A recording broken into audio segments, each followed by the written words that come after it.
The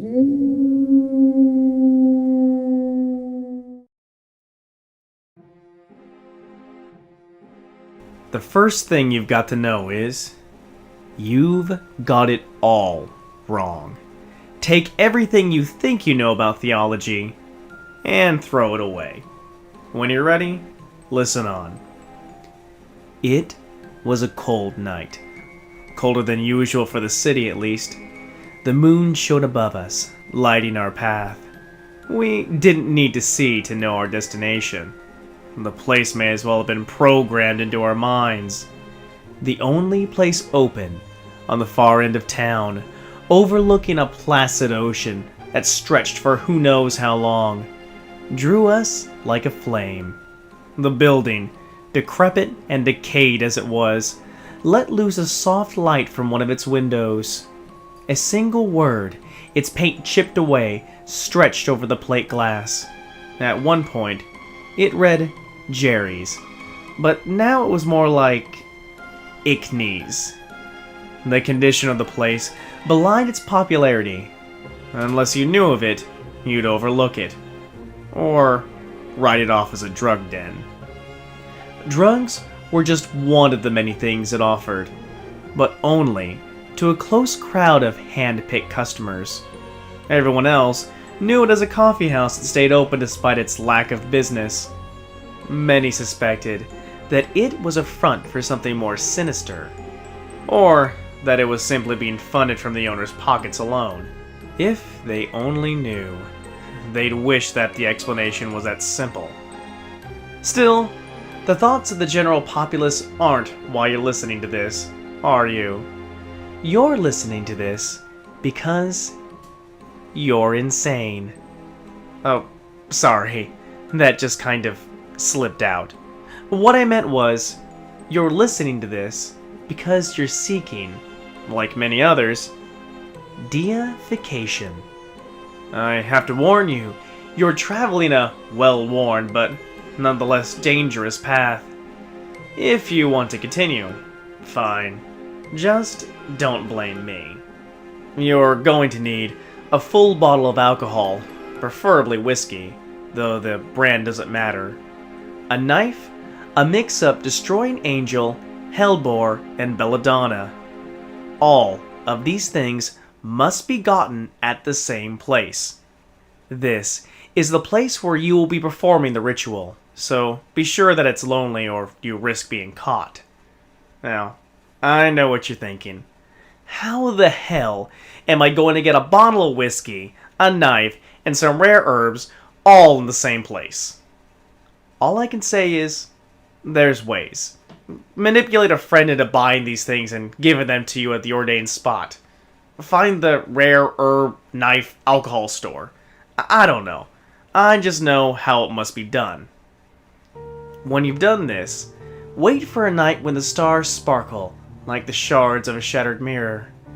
If it's the right time, you should smell incense faintly on the wind. As soon as you arrive, the skies will darken to a royal purple, and the grasses, even if not present before, will blacken. The slightest touch will make them crumble, so it's easy to know where you've been before. Look to the horizon, and you'll see white pillars jutting up into the sky. Walk towards them. You'll want to take the most direct path possible.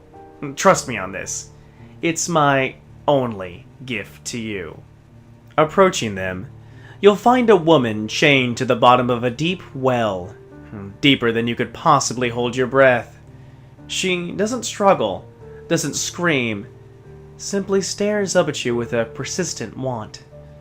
Don't meet her gaze, or you'll find yourself walking towards the well, whether you want to or not. You'll jump in, and eventually drown trying to save her. Keep walking towards the pillars to find a series of raised platforms, forming a staircase to the highest one. As you walk up them, you'll hear and see the most terrible things. People being slowly flayed to the bone, infants being raped, people screaming for help, for mercy. ignore them. They are but memories now. You cannot save them. As you step onto the final platform, it will collapse out beneath you. Still got that alcohol from before? You're going to need it if luck's not in your favor. As you plummet to your death, you'll hear one of two things. A powerful voice stating that it is not yet your time to die. Or the same voice reciting a long list of everything you've ever done that would condemn you. If you hear the former, congratulations, you're in the clear. Skip the following message and carry on. If you hear the later, well then, you'd better hope that Death's thirsty. If he is, you can trade that bottle of alcohol for one more year. It will be easily the most uneventful year you'll ever have, because your unplanned for extension cannot be allowed to have effects on the lives of others, lest it attract the notice of the archgods, who are very destroy it all and start again happy. Still, this kind of thing happens when you make people serve 1,000-year-long shifts. Just saying, if any of them are listening to this. If all goes properly, you'll find yourself in a vast expanse of void. Stay perfectly still and watch the ground for flashing squares. These are markers for the more forgetful deities, so that they can avoid a death by matter compression. That's right, you're in the heart of a black hole. Technically, you're smaller than even the lowest bit of subatomic material, but that's got no bearing on things. Remember that coffee house from before? That's your end goal. As you walk forward through the wormhole, keep it in your mind. Feel the cool sea breeze on your face. Smell the crisp, salty air. Hear the plucking of a nostalgic melody drift idly through the night. Go towards the light and open the door. If you did it correct, you'll see a very empty coffee house. Tables are scattered throughout the room, all in a state of disuse. Some chairs are tipped over, the food on the tables waiting patiently for owners who will never return. Choose one of them and sit down. Eventually, the piano man will notice you and come over. He will ask you about why you're here so late at night. The smell of stale coffee and cigarette smoke will lace his every breath, but make no notice nor mention of this. Else you will be found the next morning reeking of bourbon and coffee. Your vocal cords will be messily removed from your throat, usually severing the jugular, and be discovered in your rectum. If you give him a decent answer, he'll suddenly lean close to you and inhale deeply. Don't ask him what he's doing, just hold up your packet of herbs. He'll snatch it away, a greedy gleam in his eyes, and point his grubby thumb towards the back. Walk back there, and you'll find the door to the cellar, conveniently hidden behind the register counter. Pull it open, to find a beautiful man or woman shackled to one of the tiny room's walls. As soon as you go down, the door will slam shut behind you. You'll hear the sound of a lock clicking into place.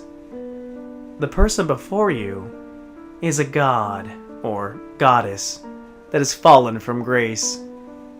If you wish to become a deity, you must find a way to kill them and steal their soul. Do this with much quickness. Chained or not, you're facing a deity. If you're destroyed in the first couple of seconds, you'll eventually starve to death. But you'd give anything to be powerful. Wouldn't you?